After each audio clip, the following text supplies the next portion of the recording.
¿Quién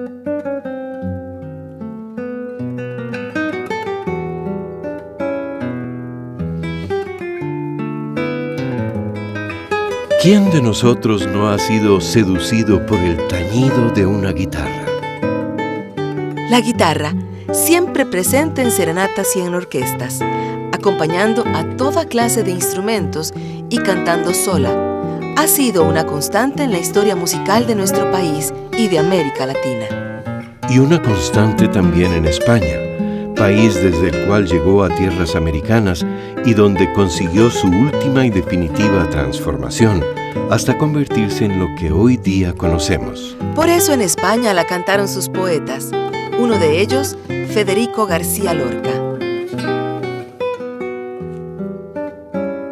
Empieza el llanto de la guitarra, se rompen las copas de la madrugada. Empieza el llanto de la guitarra, es inútil callarla, es imposible callarla. Llora monótona como llora el agua, como llora el viento sobre la nemada. Es imposible callarla, llora por cosas ajenas, arena del sur caliente que pide camelias blancas. Llora flecha sin blanco, la tarde sin mañana y el primer pájaro muerto sobre la rama. Oh, guitarra, corazón malherido por 5 espadas.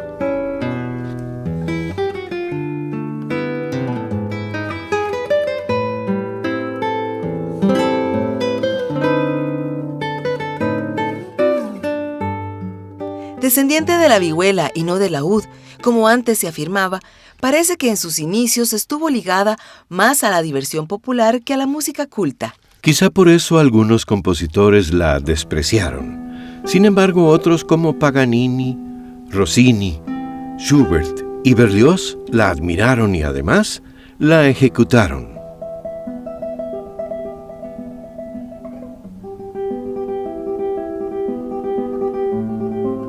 Quien canta su malespanta presenta la guitarra, un corazón malherido por 5 espadas.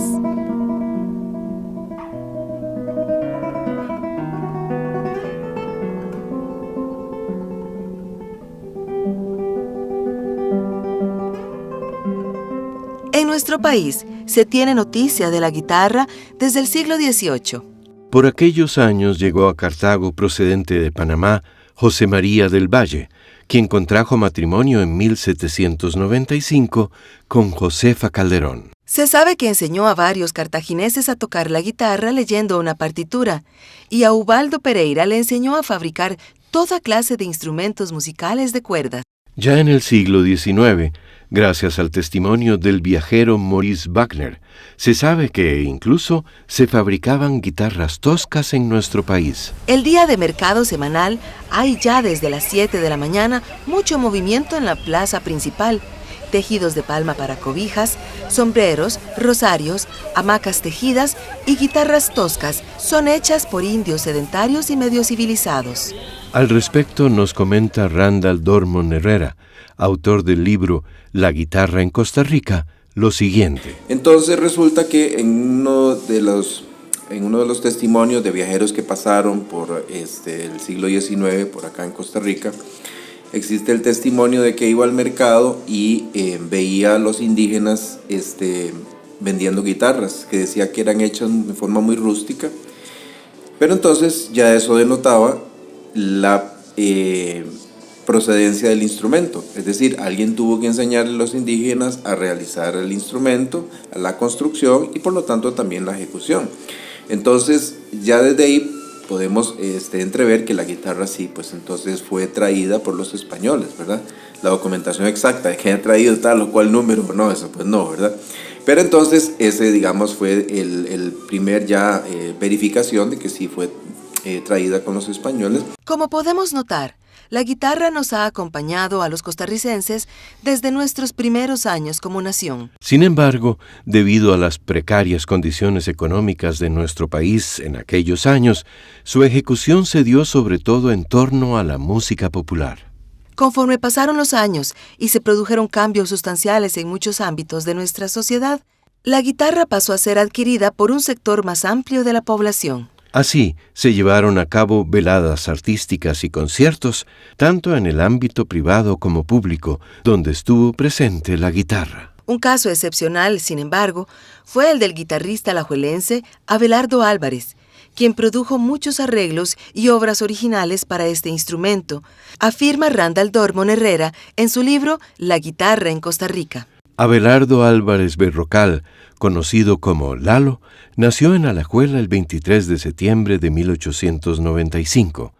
Fue el menor de 3 hermanos y el primer compositor de obras para guitarra del que se tiene noticia en el país. De acuerdo con testimonios recogidos por el señor Dormon en el mencionado libro, Abelardo aprendió solo a tocar la guitarra, probablemente durante su adolescencia, usando los métodos de Sagreras y Aguado Sinopoli.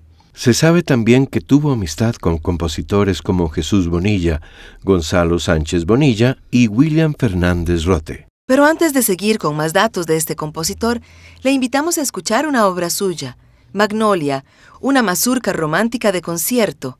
Interpreta el guitarrista Marco Corrales.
Escucharon Magnolia del compositor Abelardo Álvarez en interpretación de Marco Corrales. A Abelardo Álvarez se le reconocieron sus grandes dotes como intérprete y realizó constantemente presentaciones en casas y comercios de Alajuela. Su producción musical se centró principalmente en obras originales para guitarra, arreglos de obras de otros autores para guitarra y obras originales para piano. Escucha enseguida de Abelardo Álvarez en interpretación de Randall Dormond, Tu sonrisa.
Escucharon de Abelardo Álvarez, en interpretación de Randall Dormond, Tu sonrisa. Un hecho que debe haber sido muy impactante en la carrera de este guitarrista y compositor alajuelense fue la llegada al país de Agustín Barrios Mangoré. Entonces, en el momento en que viene Agustín Barrios Mangoré, tuvo que haber una repercusión en mucha gente que tocaba la guitarra, porque el mismo Mangoré dio clases a gente que quería clases con él. Y de hecho hubo, 3 personas muy amigas de él que le dieron una cálida bienvenida y él estuvo aquí. que se llamó Francisco Salazar, Walter Bolandi, y entonces él pues enseñó a y un grupo de personas que en el libro también comento. Entonces hay una persona que ya murió también, que en San Ramón me narraba que venía a San José a recibir clases con Mangoré, y que lo que hacían era hacer una banca entre los alumnos para pagarle, porque parecía que era muy desprendido él, y entonces no cobraba sin lo que sea en una banca y le pagaban, ¿verdad? Agustín Pío Barrios, también conocido como Nitsuga Mangoré, fue un guitarrista clásico y compositor paraguayo de origen guaraní.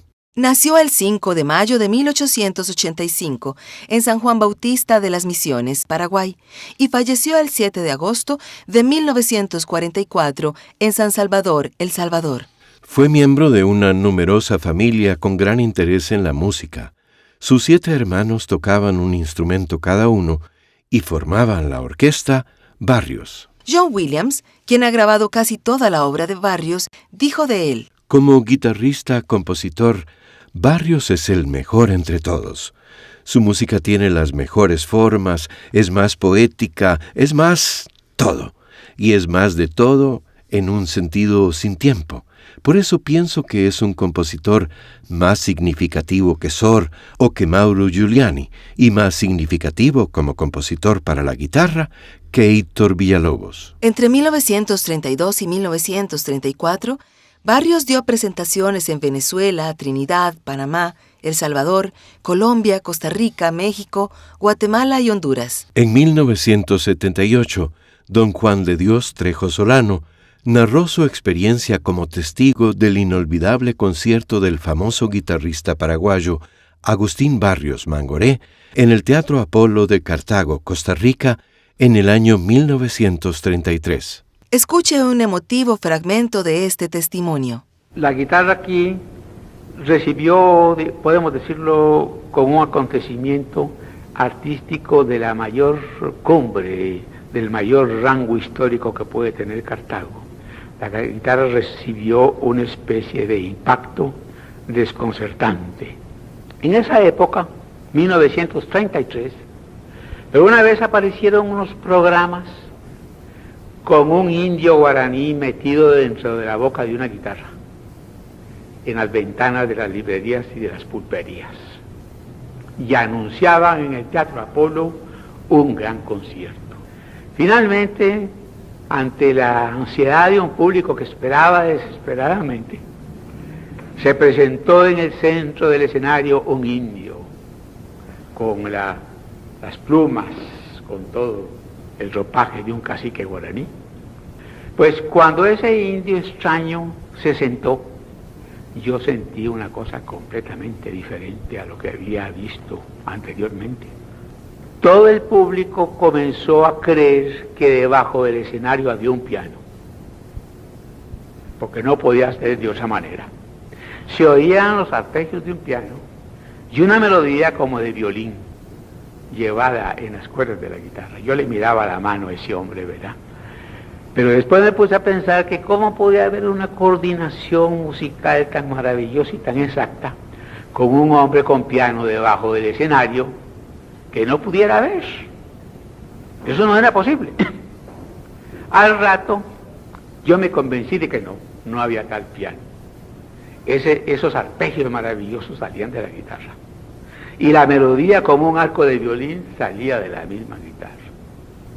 Cuando el hombre terminó esa su primera presentación, Fantasía, Imitación, Piano, de José Viñas, yo vi la guitarra a una altura de constelación, un instrumento que yo miraba por el suelo y lo despreciaba.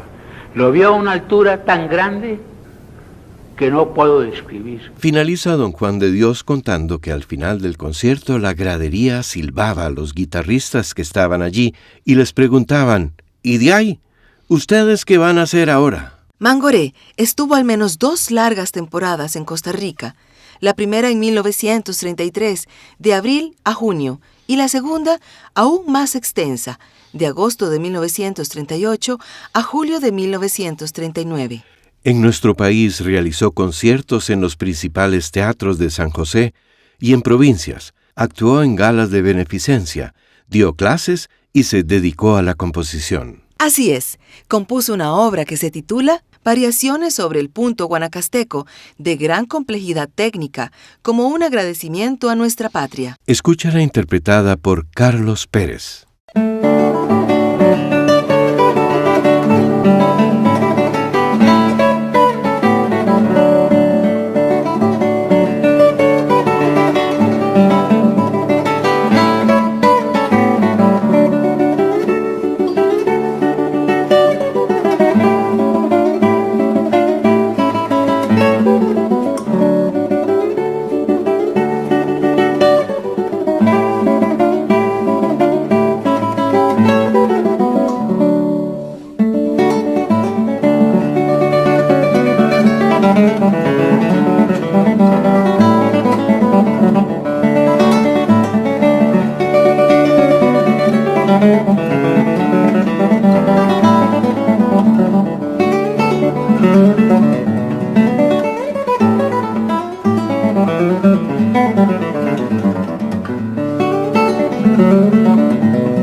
Escucharon de Agustín Barrios Mangoré variaciones sobre el punto guanacasteco, intérprete Carlos Pérez. Poco después de la partida de Mangoré de nuestro país, en 1941, se fundó el Conservatorio Nacional. Sin embargo, habrían de transcurrir varias décadas hasta que la guitarra fuera incluida dentro de los instrumentos de cuerda que allí se enseñaban. Pero eso es algo de lo que hablaremos en un próximo programa. Por ahora le invitamos a escuchar Becky, una de las pocas composiciones para guitarra sola compuestas por Ray Tico. Escúchela interpretada por Marco Corrales.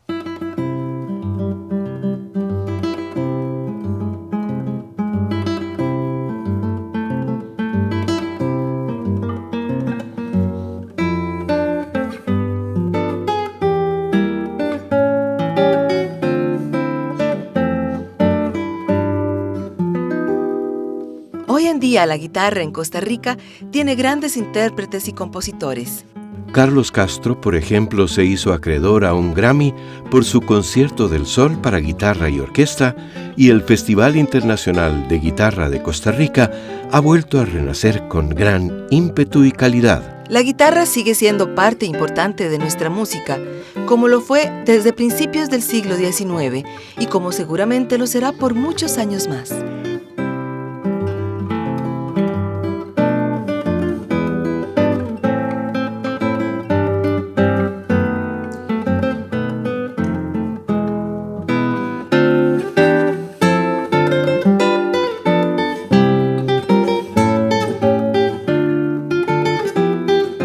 Quien canta su mal espanta es un programa de la Universidad Estatal a Distancia, producido por el Programa de Producción de Material Audiovisual y la Cátedra de Música. Guión y locución, Raquel Hernández y Luis Diego Solórzano.